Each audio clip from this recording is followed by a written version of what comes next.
Let's get to work.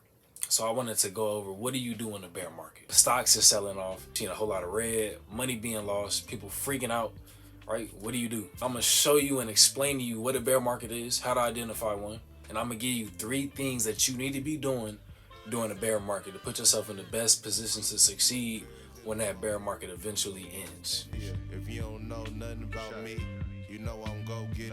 Sorry, love, don't take this personal, but we just so different. You can keep the diamonds and designer that just came with it. Boss shit, this that drink a coffee, take a walk shit. Doing push-ups in my... A bear market is simply when stocks are down about 20% from their highs. The past 2 years, what you've seen in stocks is crazy. It did nothing but go up, right? If you look at the past 9, 10 years, what do you see? You see stocks making higher highs, higher lows. What do you do when things aren't so pretty? Actually making lower highs, lower lows. Let me paint the picture for what separates the great from the average. Number one, it's the mindset. If you were going shopping, right, and the outlet said they were running a promotion this week, everything is 25% more expensive, would you go shopping? Absolutely not. That makes no sense. On the other hand, if that same outlet told you they were running a sale, right, and everything was 25% cheaper, 50% off, right, you'd be in there buying up everything. Why doesn't that mentality translate when it comes to stocks? It's the mindset. The majority of people's decisions are based on emotion. The disciplined ones, their decisions are based on sound, logic, and reason. People see, stocks going up, and up, and they want to keep buying, because they have this fear, right? That emotion, that fear of missing out. And thinking, oh, look at the money I could have made. On the other hand, when stocks start to sell off, right, have some bad days, what do people do? They sell out. Back to that outlet, right? I'm going shopping on days where there's discounts, right? When things are 25, 30% off. That's when I'm going shopping. I'm not going shopping when things are 25, 30% more expensive. If I've done my research, I know these companies are solid, they have good books, they have a strong customer base, right? They add value, they have a strong management team, right? If they check all the boxes that I'm looking for, an index fund that I know is diversified, that's secure, it's gonna be around for a long time, I'm purchasing that on days when it gets sold off. The second thing you need to do is diversify. Again, what an index fund does a great job at, I'm sure you're probably going to want to purchase more than just that index fund, right?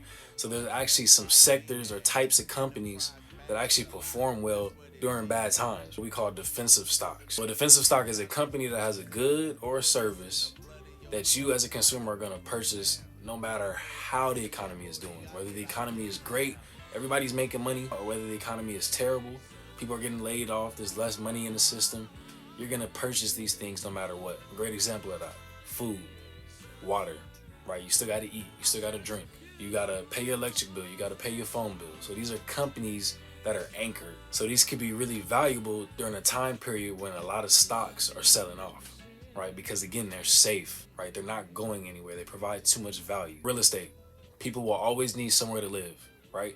People will always pay their mortgage, their rent. Companies have to pay their rent just like everybody else. And since the first house was ever built, property values have always gone up. Not just a straight line up, right? We remember 2008 when home prices crashed. And stay focused on the long-term goal, home prices have done nothing but go up.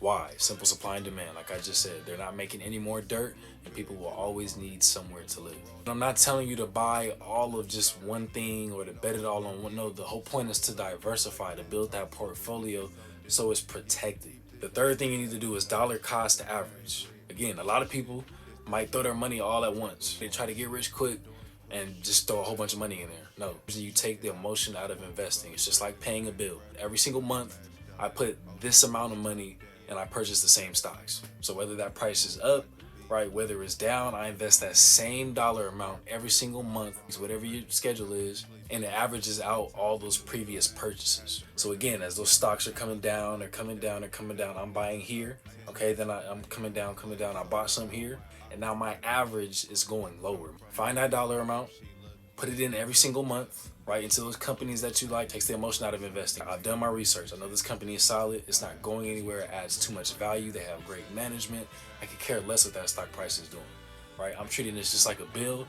I'm investing in myself, and I'm averaging on the way down. So that when it does rebound, like it eventually will and always does, right, I'll be in a much better position. It's easy to look at the past 2 years, see what stocks have done, and just get all excited and just wanting to go all in. Bear markets do happen, and they will happen. Make sure that we keep this long-term mindset, right? And in the end, right? Everything will be just fine.